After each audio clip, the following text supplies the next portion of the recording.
I gave my stepmom the perfect Mother's Day gift, then watched her face as she realized what it really meant. When my dad married Cassandra, I was 11. Mom had only been gone for 13 months. Melanoma. It spread faster than anyone expected. One day she was complaining about a headache, and 82 days later, I was standing at her grave in a black dress that still had the tags on. Dad waited exactly 1 year before bringing Cassandra home. She worked at his investment firm, client, relations, perfect teeth, blonde hair that never moved, the kind of woman who wore heels to backyard barbecues. "She makes me happy again," Dad said, his voice gentle but firm. "I need you to try, Emily." So I tried. I helped Cassandra move in, carrying boxes of designer shoes into the closet where Mom's gardening clothes used to hang. I nodded, politely when she rearranged our furniture, replacing family photos with abstract art to open up the space.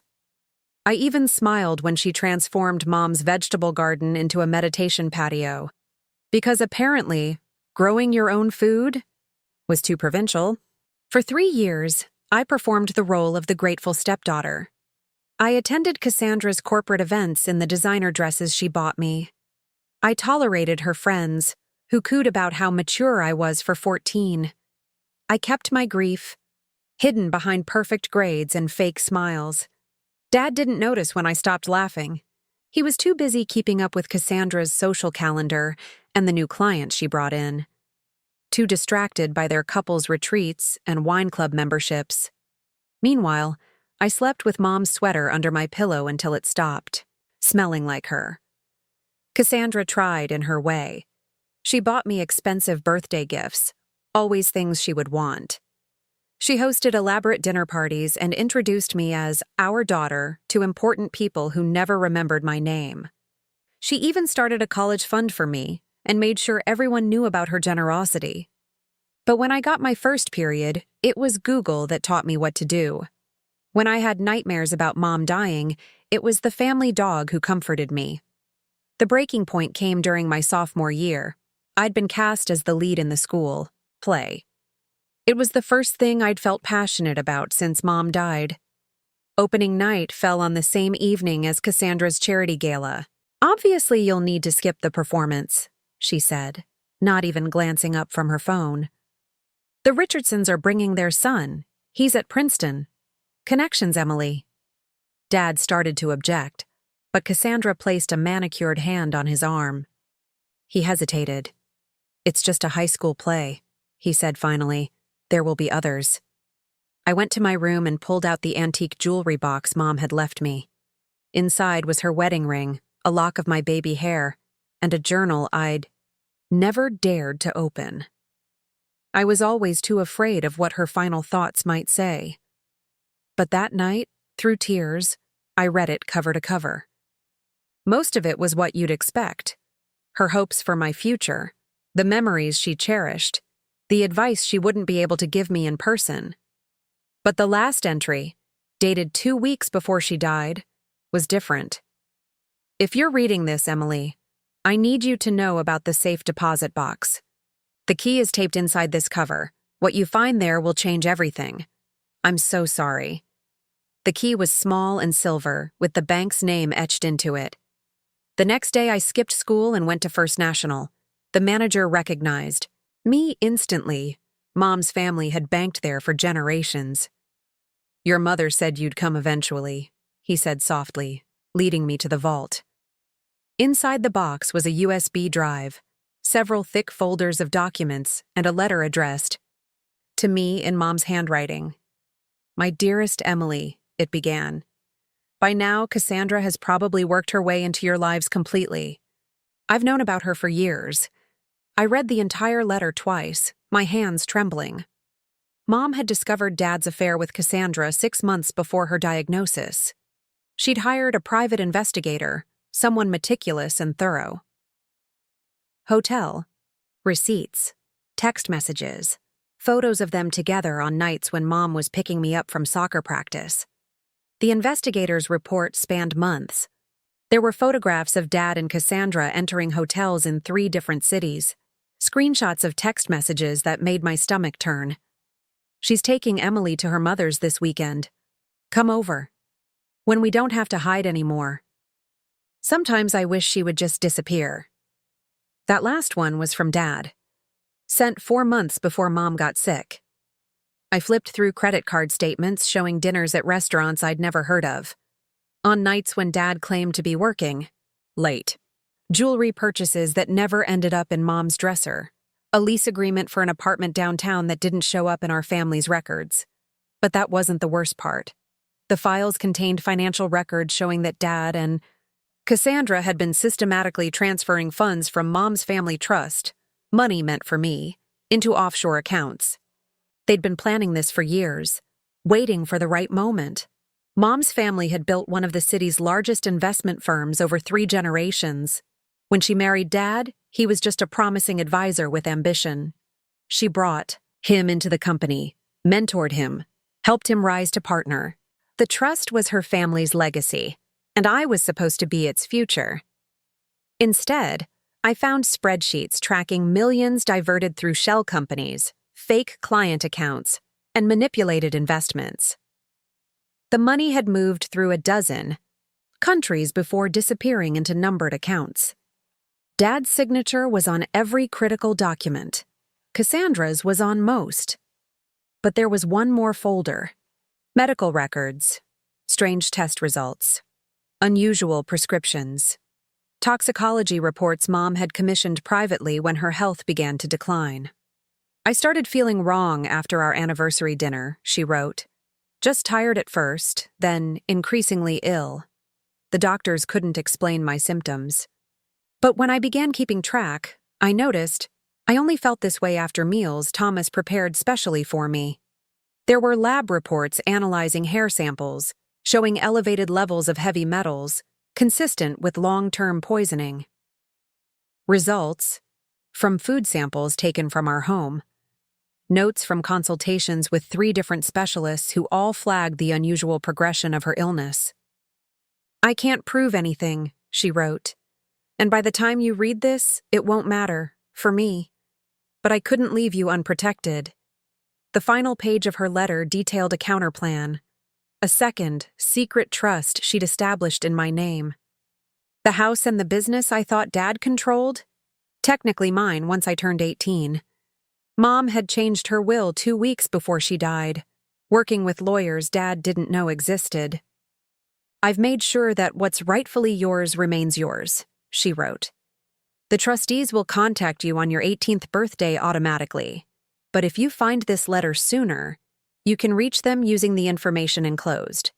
They're ready, whenever you are. I sat in the bank's private room for hours, absorbing everything. When I finally emerged, I was different. The grief and confusion that had defined me for 3 years had crystallized into something harder, something colder, something focused. I didn't confront Dad, not right away. I didn't run, scream, or call the police. I did something more frightening. I became perfect. For the next 2 years, I performed flawlessly.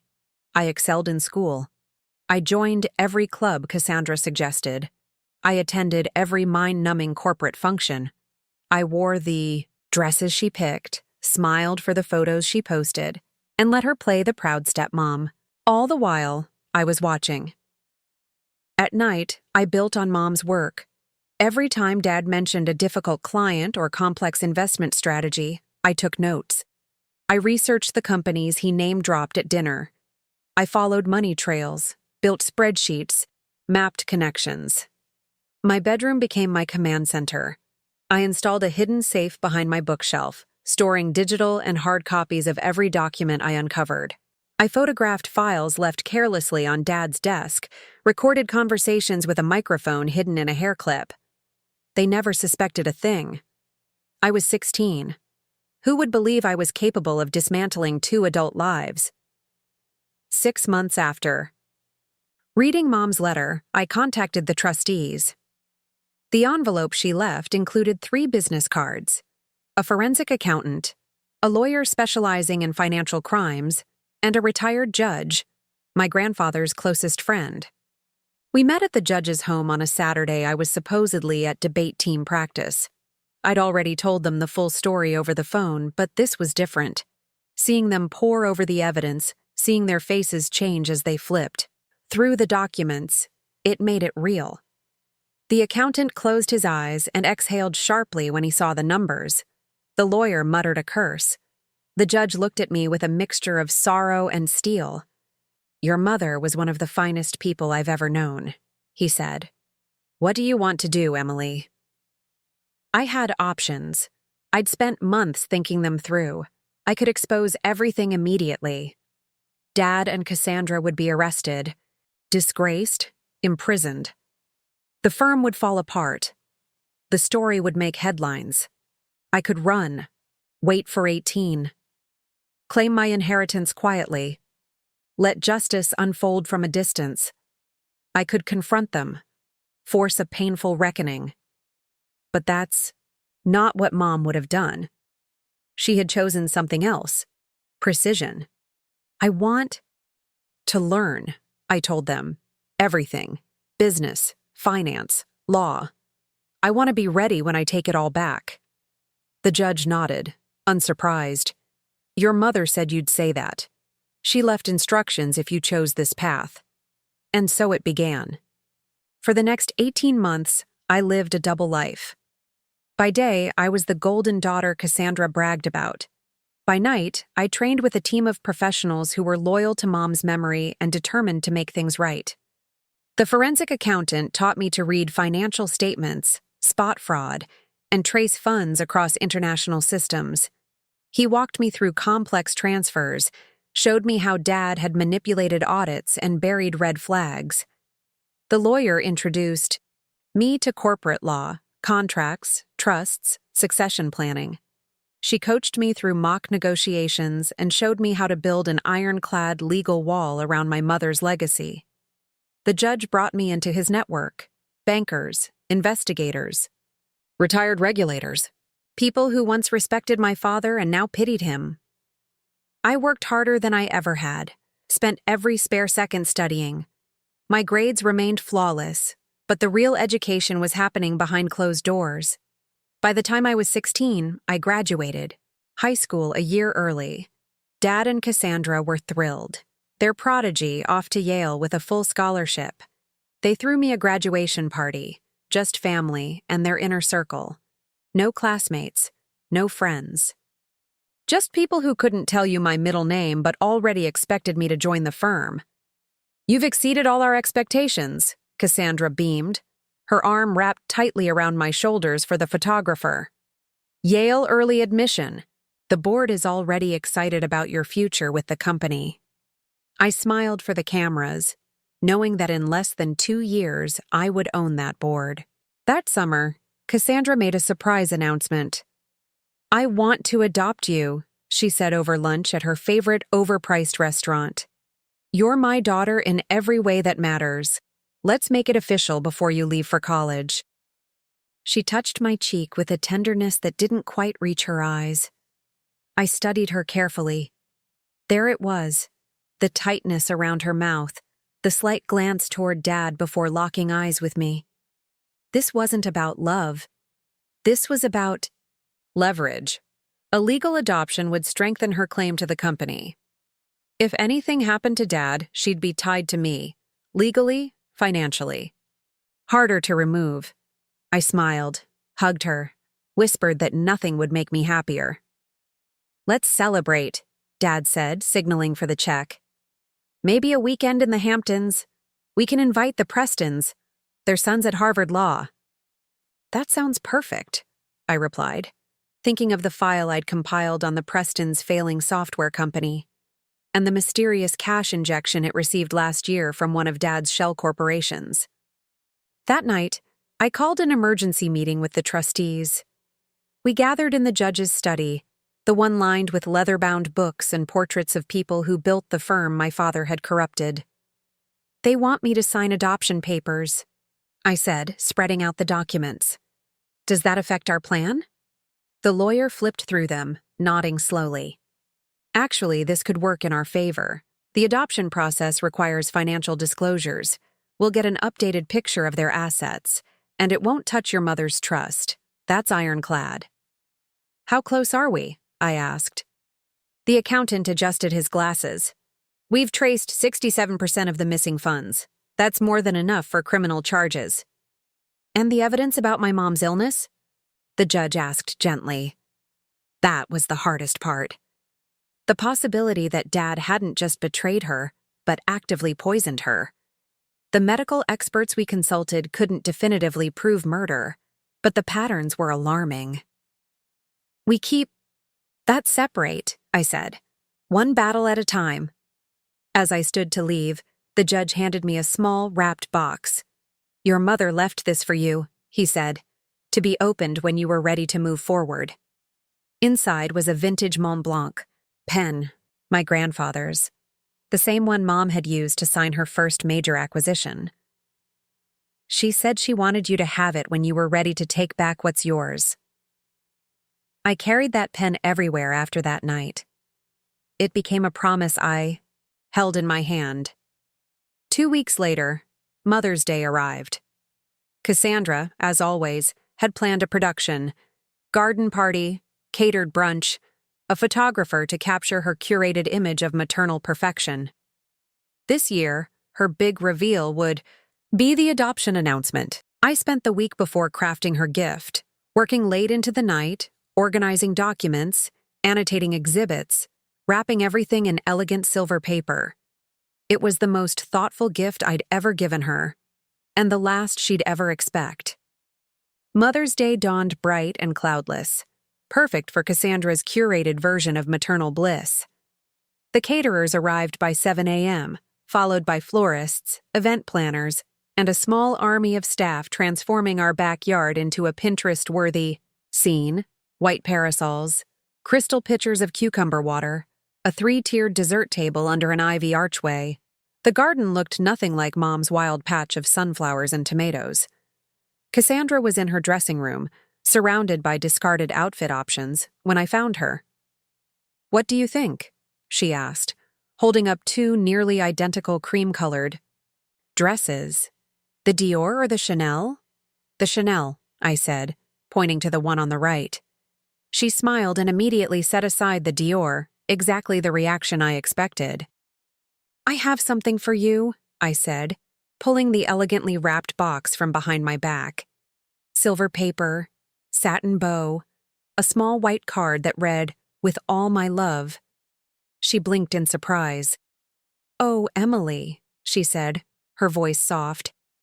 "You didn't have to—" She trailed off, because we both knew I'd never given her a Mother's Day gift before, not once. "I wanted to," I replied. "For today. For everything it means." She hesitated, then smiled, radiant and a little teary-eyed. "I'll open it at the party," she said, "more special that way." "I'd rather you open it now," I said gently. "It's personal." Something in my tone made her pause. She studied my face carefully. Then, slowly, she untied the ribbon and lifted the lid. Inside was a custom-bound book, white leather cover, gold-embossed title, A Daughter's Gratitude. Her eyes softened. She looked almost touched. "Oh, Emily."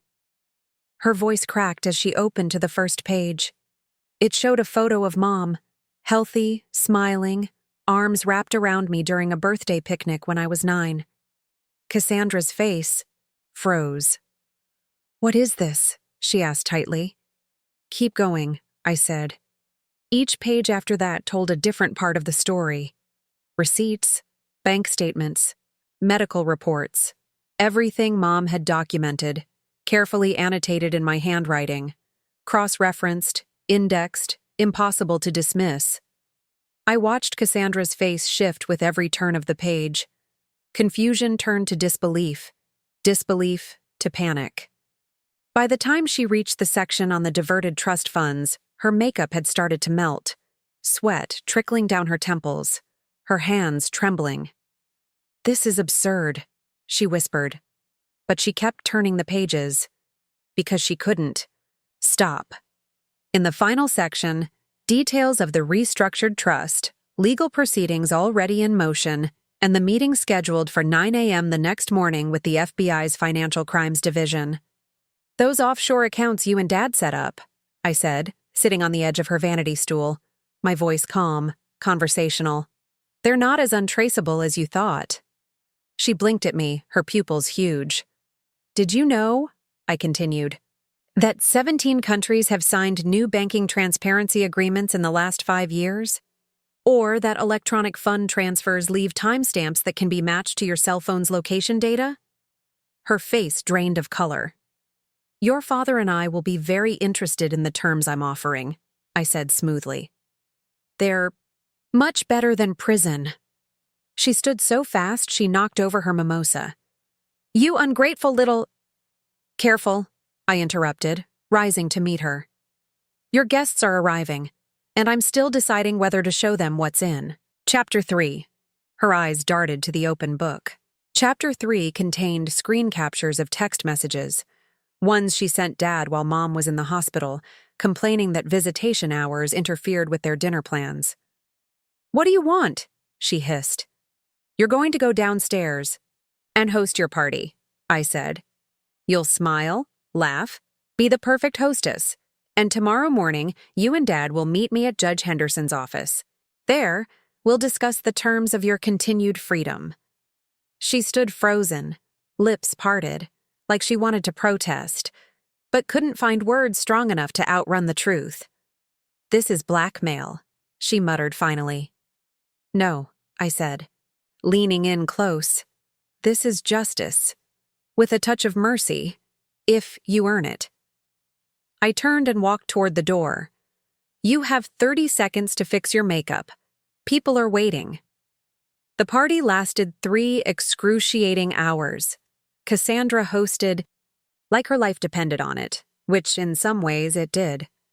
She smiled for every photo, clinked glasses, made toasts. But I saw it, the subtle tremor in her champagne flute, the tightness in her jaw, the cracks just beneath the surface. I played the doting daughter to perfection, toasted her unwavering support, quoted the lessons I'd learned from her about strength and style. Every word was a double-edged blade she couldn't parry in front of witnesses. "Emily has been such a blessing, she said to Mrs. Henderson, the judge's wife. "I couldn't love her more if she were my own blood." "And Cassandra has taught me so much," I replied, meeting her gaze. "About loyalty, about consequences." Mrs. Henderson blinked, clearly, sensing something just beneath the pleasantries, but not quite able to put her finger on it. "Well," she said, trying to smile, "you're obviously wonderful for each other." Dad texted midway through the event to say he was running. Late, golf as usual, just as well. His gift was waiting in his home office, an identical book, leather-bound and damning. But his edition included additional documents tailored to his role in the fraud. By the time the guests left, Cassandra's hands were shaking so badly she nearly dropped a serving tray. I stood beside her at the door, thanking everyone for coming, accepting hugs from women who smelled like expensive perfume and vague regret, shaking hands with men who had known my grandfather but could barely remember my name. "Is everything all right with Cass?" one of Dad's business partners asked, leaning in. "She seems tense." "Oh, she's just emotional about the adoption," I said sweetly. "Today means so much to her." After the last guest left, she vanished upstairs. I found her 20 minutes later in her walk-in closet, stuffing jewelry into a suitcase. "Going somewhere?" I asked. She spun around, her hands full of diamonds. "You can't prove any of this," she said quickly. "It's circumstantial. You'll ruin yourself trying to make it stick." "The FBI doesn't think so," I replied. "Neither does the SEC, but feel free to run. They're expecting that. There's an agent parked at the end of our street. Has been for 3 days." That was a lie. But she didn't know that. She dropped the necklace she was holding. It clattered to the hardwood floor. "What happens now?" she whispered. We wait for Dad, I said. Then we talk terms. Dad came home an hour later. I heard his car pull into the driveway, the familiar jingle of his keys, then the low call echoing through the house. Cass? I met him in the foyer, gift in hand. Where's Cass? He asked, loosening his tie. She's upstairs, I said. But you should open this first. He looked at the package, leather-bound, identical to the one I'd given, Cassandra. And something shifted in his expression.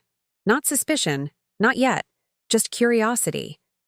He unwrapped it slowly, then he opened it. Page by page, I watched the same emotions sweep across his face.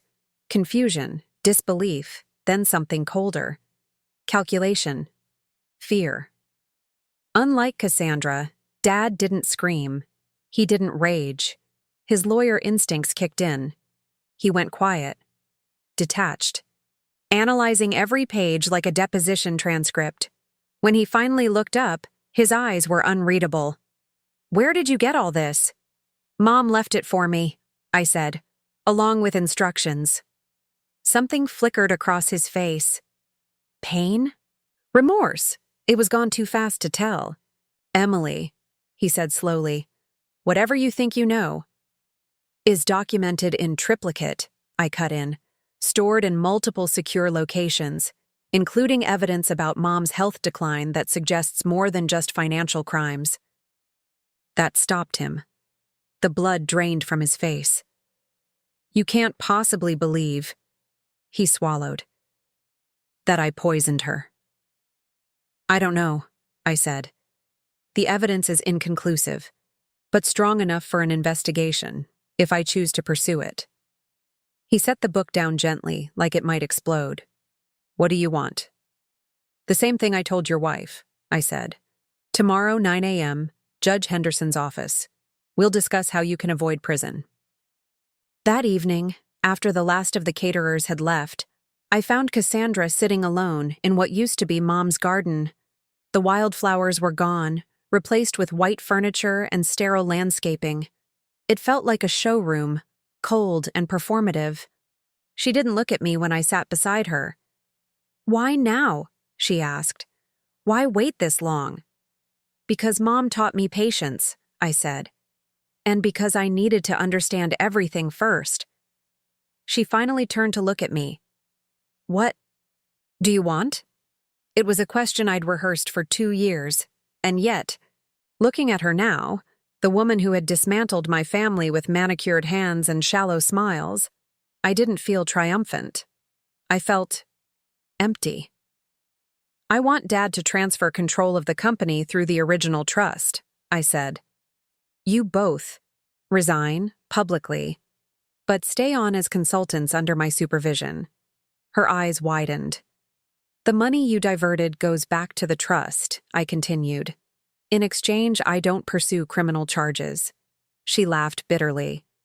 You're 16. You can't run a company. I'm almost 17, I said, and I have a team of trustees who've been waiting for this day. I've been training for it half my life. Footsteps approached across the patio. Dad. Cassandra stiffened. He'll never agree. He already has, I said, adjusting the necklace Mom left me. Check your phone. While we'd been talking, Dad had read his copy of the book. His message to Cassandra was just 3 words. She knows everything. He joined us on the patio, his face heavy with resignation. You didn't have to do it this way, he said quietly. You could have come to me directly. Like Mom did? I asked. When she confronted you about the affair? Or when she questioned the trust dispersals? How did those conversations go? He didn't answer. The company isn't just numbers on a spreadsheet, he tried. It's relationships, trust. If you force us out— Already mitigated, I interrupted. Mom's original team is stepping in. Most of them never trusted you.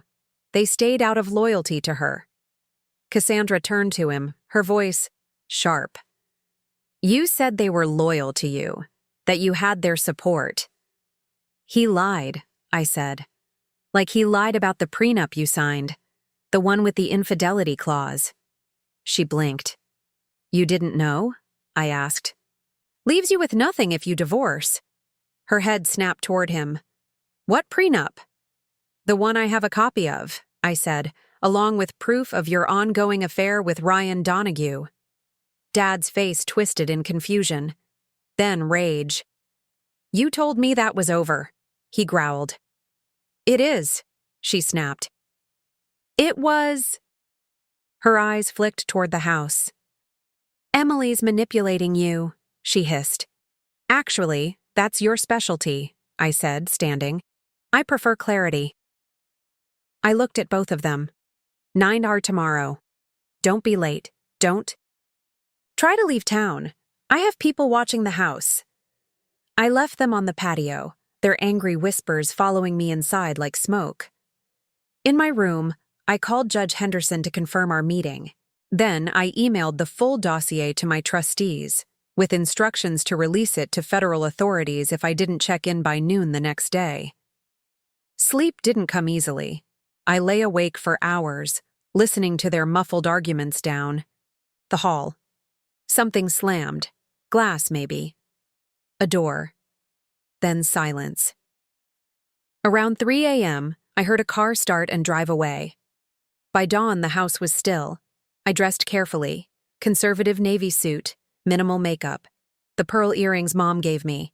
When I got my first straight-A report card, I looked older than my years. That was the point. When I came downstairs, Dad sat at the kitchen island, staring into his coffee. Same clothes from the night before, wrinkled, exhausted. Where's Cassandra? I asked, though I already knew. Gone, he said. Took the car. Left her. Phone. She won't get far, I said. They're watching the airports. He didn't answer. You look like her, he murmured after a long pause. Your mother, when she was fighting. The comment landed like a bruise and a bomb all at once. We should go, I said. The judge doesn't like tardiness. Judge Henderson's office sat on the top floor of a historic downtown building. Dark wood walls, stained glass windows, and the kind of silence that makes people tell the truth. Dad and I rode the elevator in silence. He looked pale under the, harsh lighting. I'd seen him command boardrooms and bluff billionaires. But today, he looked like a man walking into his own eulogy. The judge greeted us without a smile. Mr. Graves, Emily. His voice carried the weight of generations. Have a seat. Dad tried to open with charm, his old armor. I appreciate you seeing us on short notice, Your Honor. I understand. Emotions are running high and... The judge cut him off with a raised hand. I'm not here to mediate feelings. I'm here to execute your late wife's final instructions and to explain your legal position, clearly. He turned to me. Emily, would you like to begin?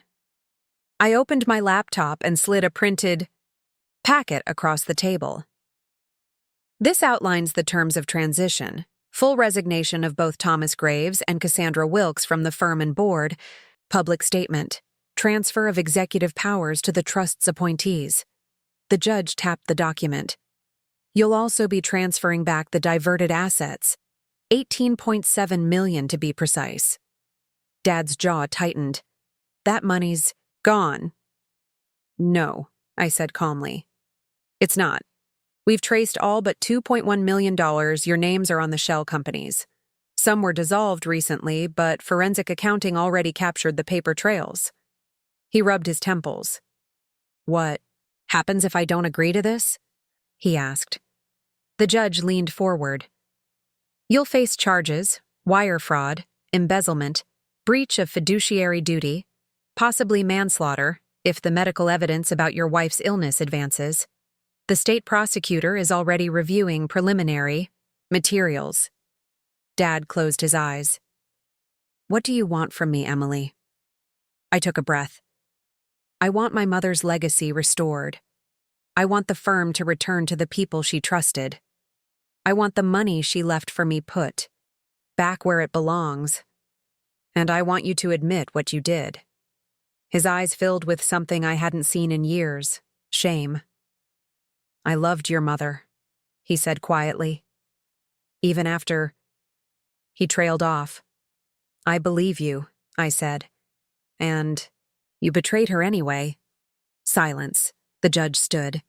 "You'll each have a week to transition your responsibilities. After that, you're no longer permitted on company premises." Dad didn't argue. He just nodded, slow and small.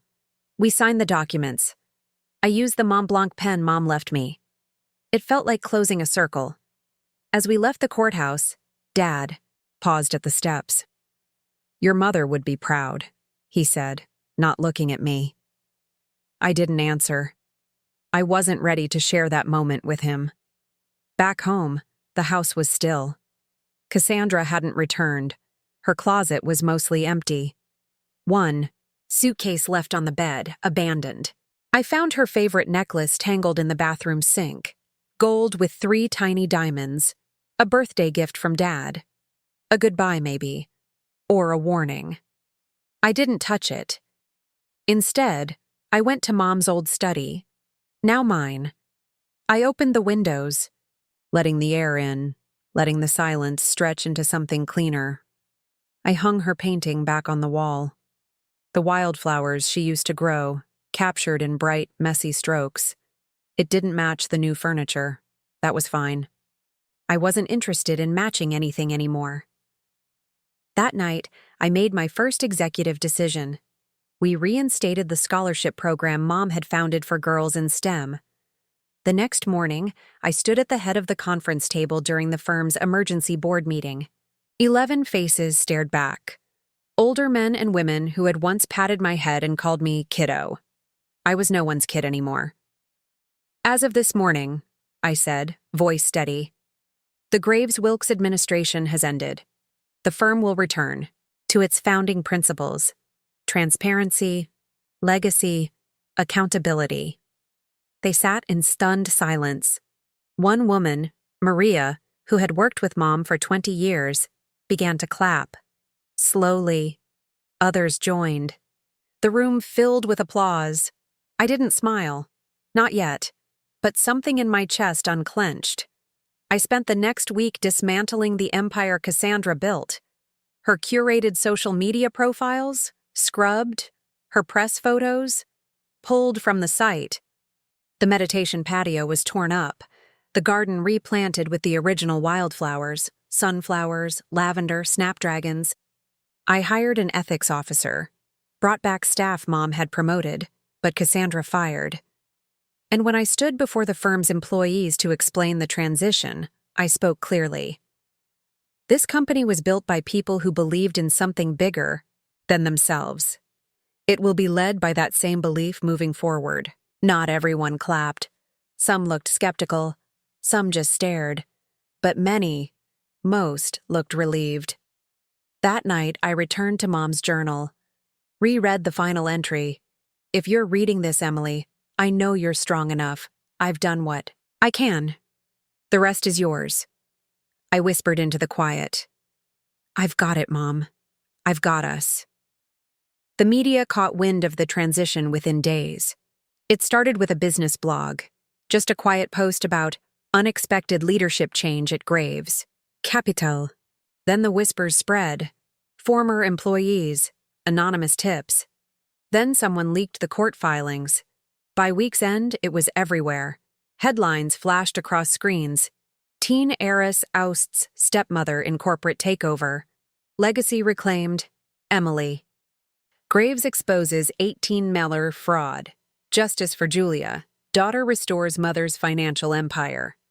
The public was obsessed. How could a teenager take down 2 seasoned corporate professionals and walk away with an empire? But the real question, the one they didn't ask, was, why did it take so long for anyone to notice what was happening? In the first place? I didn't give interviews. I released a single statement, short and sharp. This company was built on my mother's vision of ethical finance. I am simply restoring what was taken. The law will handle the rest. Cassandra, finally resurfaced in San Diego. She hired a PR firm and tried to control the narrative, called me confused, said she'd always acted in the best interest of her family, claimed the financials were more complicated than they appear. But the forensic audit was airtight. The shell companies, the manipulated statements, the offshore transfers. No amount of spin could erase the trail. Then came the federal subpoena. Dad was indicted for embezzlement, wire fraud, and breach of fiduciary duty. Cassandra was named as a co-conspirator. Investigations moved swiftly. Their passports were revoked. Depositions followed. And I? I kept building. I didn't just restore the company, I transformed it. We rebranded under my mother's maiden. Im Harland Financial. The logo, her wildflowers. A reminder that growth doesn't come from polish or control. It comes from roots, from resilience. I set up a mentorship initiative, paired young women with seasoned advisors, created a fund specifically for women starting financial careers after family loss. I named it the Julia Fund. People asked if I hated my father, if I wanted revenge. But revenge wasn't what this was about. Not really. This was about returning the truth to where it belonged. Still, I did allow one symbolic moment.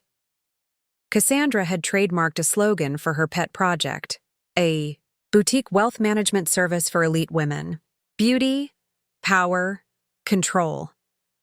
She had it printed on everything from pens to planners. I bought the trademark in an auction during the asset freeze. Then I retired it, publicly.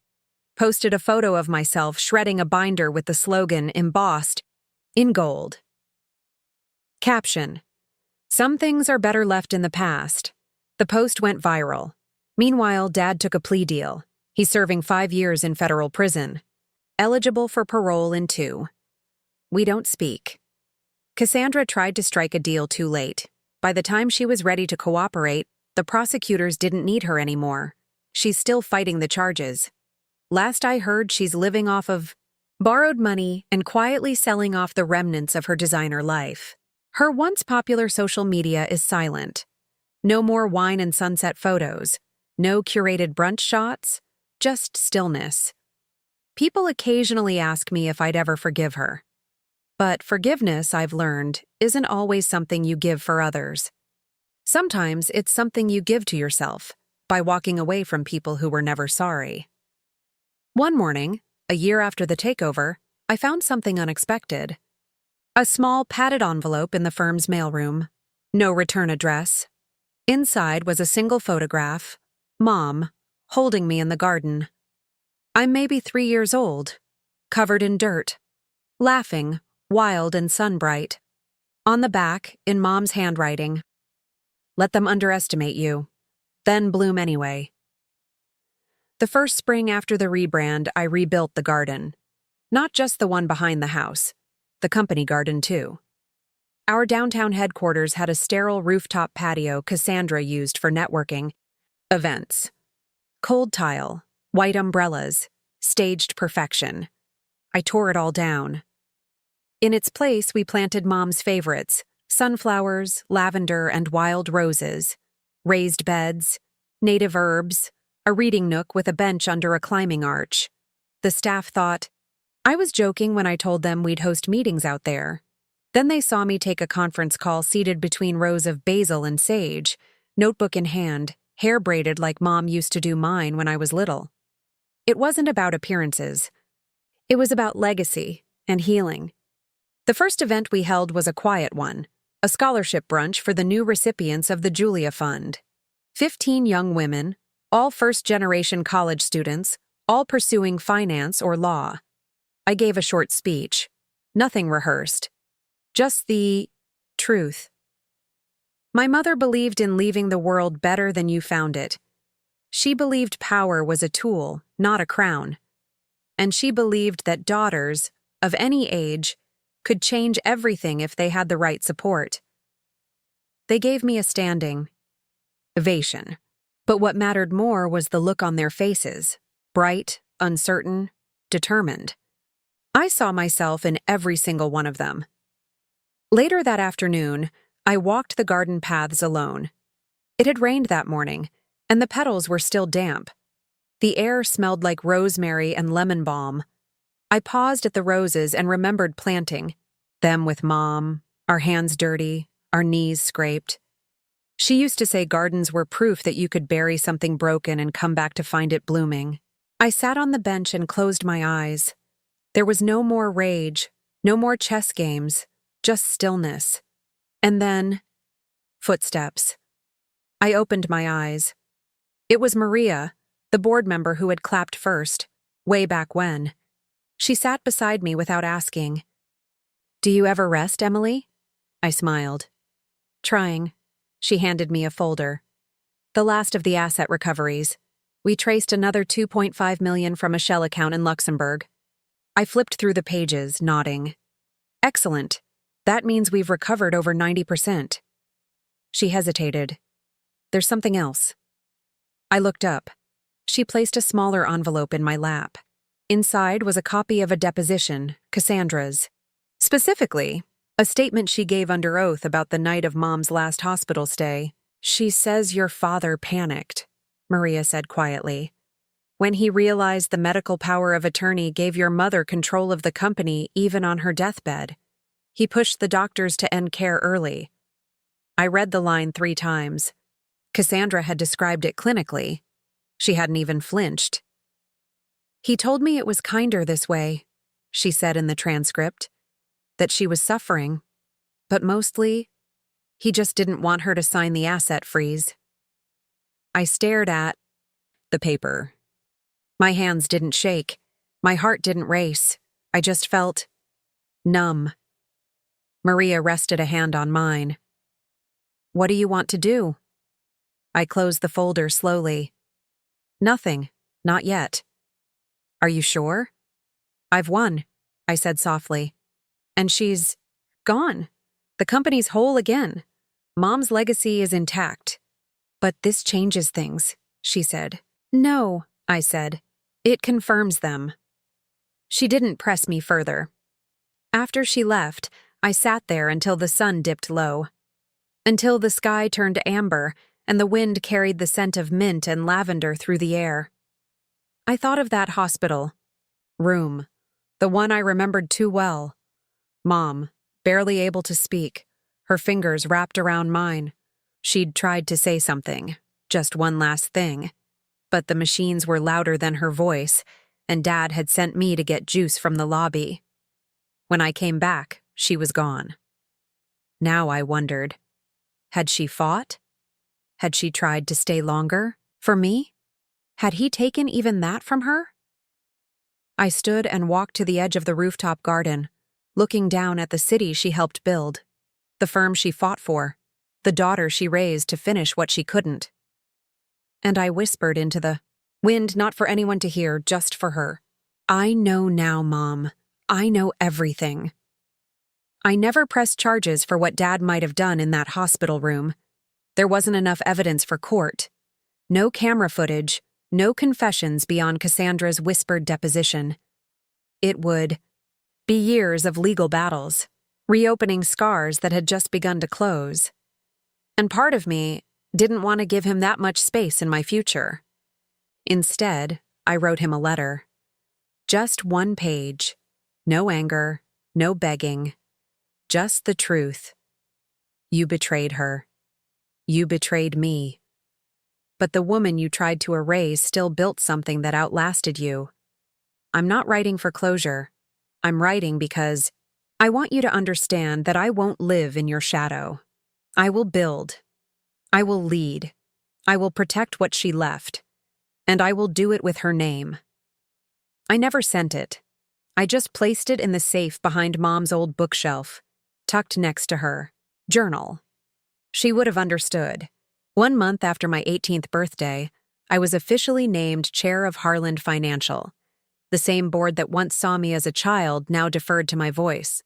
Not because I demanded it, but because I earned it. I still walk through the garden every morning. I bring coffee, my laptop, sometimes just a notebook. The lavender's in full bloom. The bees are back. The herbs grow wild and fast, almost like they remember the hands that first planted them. On the anniversary of Mom's death, I hosted a quiet dinner for the scholarship girls. We didn't talk about grief. We talked about what came after. Growth, resilience, what it meant to write your own ending. At the end of the night, one of the girls, her name was Kaylee, hugged me and whispered, "Thank you for showing me I don't have to be polite to survive." That stayed with me. I think about how long I was quiet, how long I let people assume I was weak just because I was soft, how often Cassandra smiled while twisting the knife. And I think about Mom, how even when she knew her time was running out, she planted seeds for a garden she'd never see bloom. She trusted me to make it bloom. And I did. Some days, I still sleep with her sweater under my pillow. Not because I'm broken, but because it still smells faintly like rosemary and comfort and sunlit memories. Some wounds never fully close, but they soften. They make room for gentler things, like hope, like joy, like beginnings. A few weeks ago, I found another letter in the safe deposit box, one I hadn't noticed before.